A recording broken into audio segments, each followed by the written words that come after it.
नमस्कार. हॅलो. जगात अशा अनेक गोष्टी घडतात ज्यावर विश्वास ठेवायचा नाही ठेवायचा समजत नाही. पण काही गोष्टी अशा असतात ज्यावर विश्वास ठेवावा लागतो. आजची कथा पुनर्जन्म झालेल्या जुळ्या बहिणींची आहे. ही कथा घडते इंग्लंडमध्ये. इंग्लंडमध्ये एक शहर आहे हेक्सम. हेक्सममध्ये एक परिवार राहायचा, फ्लोरेन्स आणि जॉन पोलकचा. या दोघांचा दुधाचा व्यवसाय होता. त्यांना 4 मुले होती. त्यानंतर त्यांना 2 मुली झाल्या. 1946 मध्ये त्यांना पहिली मुलगी झाली, जॉना, आणि 1951ला दुसरी मुलगी झाली, जॅकलिन. सगळे व्यवस्थित चालू होते. दोघे नवरा बायको व्यवसाय करायचे. जॉना आणि जॅकलिन लहान असल्यामुळे आजी आजोबांकडे राहत होत्या. दोघी शाळेत जायला लागल्या. दोघींना एक सवय होती की त्या शाळेतून चर्चमध्ये जायच्या, आणि ही सवय त्यांना त्यांच्या आईवडिलांनी लावून दिली होती, कारण घरचे वातावरण फार धार्मिक होते. तारीख 5 मे 1957. जॉना 11 वर्षाची आणि जॅकलिन 7 वर्षाची असते. तेव्हा त्यांच्यासोबत एक घटना घडते. दोघी बहिणी त्यांच्या मैत्रिणीसोबत शाळेतून बाहेर येत असतात, आणि तेवढ्यात रस्त्यावरून एक कार भरधाव वेगाने आली आणि तिघींना उडवून गेली. जॉना आणि जॅकलिन यांचा तर जागीच मृत्यू झाला, आणि त्यांच्या मैत्रिणीचा मृत्यू हॉस्पिटलमध्ये झाला. गाडीचा वेग खूप जास्त होता. त्यात या 3 मुलींचा जीव गेला. ही गोष्ट खूप हादरवणारी होती. 4 भावांच्या पाठीवर झालेल्या या 2 मुली गेल्या हे जॉन आणि फ्लोरेन्सला मान्यच नव्हते. ते मानत पण नव्हते. काही दिवसांनी पोलीस चौकशीत असे कळले की कार एक बाई चालवत होती, जिचे नाव होते मॅर्जोरी. मॅर्जोरी मानसिक तणावाची पेशंट होती. अपघाताच्या दिवशी तिने मेडिसिनचा ओव्हरडोस घेतला होता. ती स्वतःच्या कंट्रोलमध्ये नव्हती. तेव्हाच तिने या 3 मुलींना उडवले. पुढे तिला अटक करण्यात आली. इथे जॉन आणि फ्लोरेन्स मुलींच्या दुःखातून बाहेर आले नव्हते. खास करून जॉन, ज्याचा विश्वासच बसत नव्हता की आपल्या 2 मुली या जगात नाही. लोकांनी त्याला खूप समजावले की तू विश्वास ठेव, तुझ्या 2 मुली या जगात आता नाही. पण तो आणि त्याची बायको ऐकायलाच तयार नव्हते. त्या दोघांचा ठाम विश्वास होता की जॉना आणि जॅकलिन या जगातून गेल्याच नाही, आणि त्या परत येणार. त्या आमच्यावर खूप प्रेम करत होत्या. आमच्यासाठी, आमच्या प्रेमापोटी त्या येणार. या दृढ विश्वासावर ते दोघंही जगत होते. जॉना आणि जॅकलिनच्या मृत्यूला आता 8 महिने होऊन गेले, आणि तेव्हाच एक दिवस फ्लोरेन्सला कळते की ती प्रेग्नेंट आहे. 4 ऑक्टोबर 1958, म्हणजेच जॉना आणि जॅकलिनच्या मृत्यूच्या 17 महिन्यानंतर फ्लोरेन्स 2 जोड्या मुलींना जन्म देते. ही न्यूज ऐकल्यानंतर जॉनला धक्काच बसतो, कारण चेकअपच्या वेळी डॉक्टर त्यांना सांगायचे की एकाच बाळाचे हार्टबीट ऐकू येतात, आणि जन्माला आल्या 2 बाळ, आणि त्याही मुली. तसं बघितलं तर जॉनच्या आणि फ्लोरेन्सच्या फॅमिली हिस्ट्रीमध्ये दूरपर्यंत कोणालाही जुळी मुलं झाली नव्हती.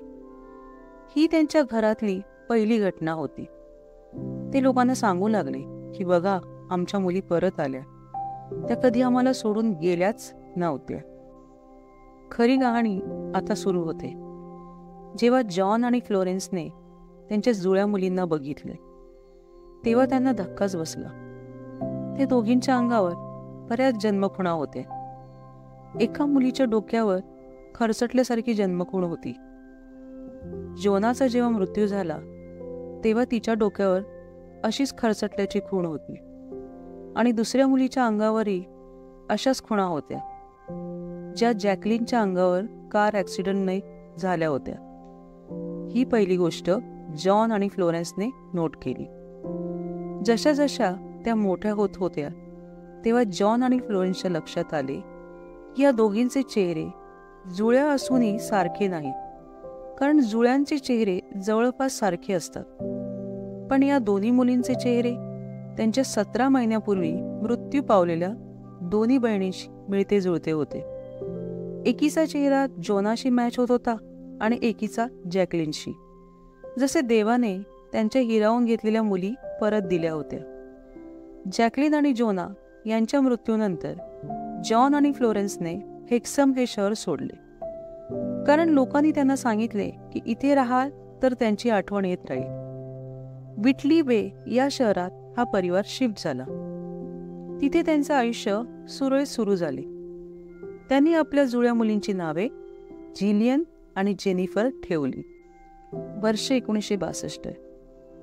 जिलियन आणि जेनिफर आता 4 वर्षाच्या झाल्या होत्या आणि पोलोक परिवार पुन्हा त्यांच्या हेक्सम या शहरात शिफ्ट झाला.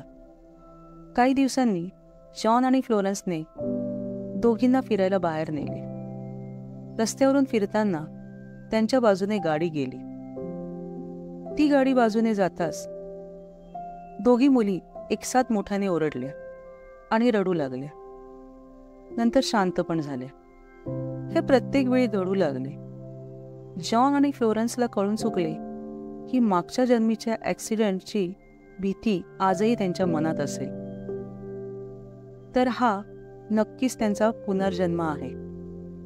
सुरुवातीला त्यांना ही गोष्ट विचित्र वाटली. मग ते एक एक गोष्ट जोडू लागले.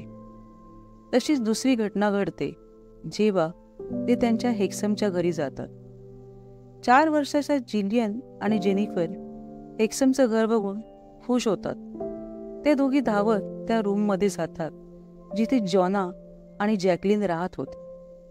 भावांच्या आईवडिलांच्या कोणाच्याही रूममध्ये न जाता त्या त्यांच्याच रूममध्ये गेल्या जिथे त्यांच्या बहिणी राहत होत्या. एवढेच नाही तर जिथे जॉना आणि जॅकलिन यांची खेळणी ठेवली होती तिथे या दोघी गेल्या आणि त्यांनी तीच खेळणी उचलली जी जॉना आणि जॅकलिनला आवडत होती. जॉना आणि जॅकलिन दिलेल्या नावांनीच त्या बाहुल्यांना आणि खेळण्यांना आवाज देऊ लागल्या. जॉन आणि फ्लोरेन्ससाठी हा खूप मोठा धक्का होता. या 4 वर्षाच्या मुली पहिल्यांदा हेक्सम शहरात त्यांच्या जुन्या घरात त्यांच्या बहिणीच्या रूममध्ये आल्या होत्या. पण त्यांच्या वागण्यातून असे वाटत होते की हे त्यांच्यासाठी नवीन नाही तर परिचित आहे.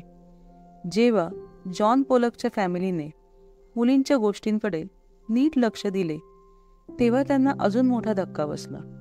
मुलींनी हेक्सम शहराचे सगळे महत्त्वाचे लँडमार्क, ती शाळा ज्यात त्यांच्या बहिणी जात होत्या, ती चर्च ज्याच्यासमोर बहिणींचा ॲक्सिडेंट झाला, या सर्व जागा त्या दोघींनी दाखवल्या. यावरून त्यांचं ठाम मत झालं की जॉना आणि जॅकलिन परत आल्या आहेत. हळूहळू बातमी शहरात पसरली. अनेक जर्नलिस्ट, मीडियावाले जॉन पोलकच्या फॅमिलीकडे येऊ लागले. घटनेची सत्यता तपासू लागले. मुलींना वेगवेगळ्या प्रकारे प्रश्न विचारले गेले. फ्लोरेन्स आणि जॉनलाही प्रश्न विचारले गेले.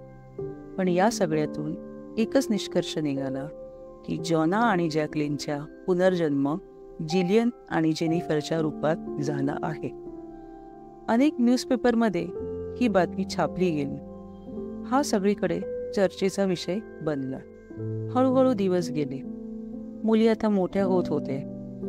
अंगावर अजूनही जन्मखुणा होत्या. अनेकदा दोघी रात्री झोपेत मोठमोठ्याने किंचाळत घाबरून उठायच्या. आईवडिलांनी विचारल्यावर त्या सांगायच्या की त्यांना स्वप्नात जोरात येणारी गाडी दिसते, ती त्यांना ठोकते की काय अशी भीती त्यांना वाटते. त्या दोघींना एकाच गोष्टीची भीती होती, ती म्हणजे कारची. हे स्वप्न, हे गाड्यांना बघून घाबरणे, हे दोघींच्या आयुष्यात 20 वर्ष चालू होते.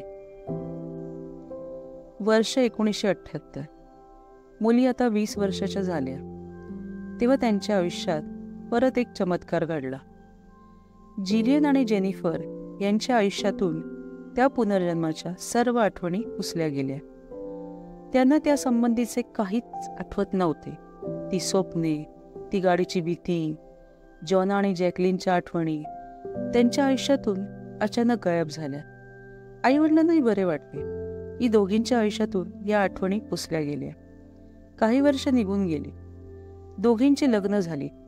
दोघी आता इंग्लंडमध्ये स्थायिक आहे. या वर्षांमध्ये अनेक विद्वान आले, रिसर्चर आले, ज्यांनी बहिणीवर रिसर्च केला. काही लोकांनी या दोघींवर नजर देखील ठेवली, पण यातून एकच निष्कर्ष काढला गेला की ही एक पुनर्जन्माची घटना आहे.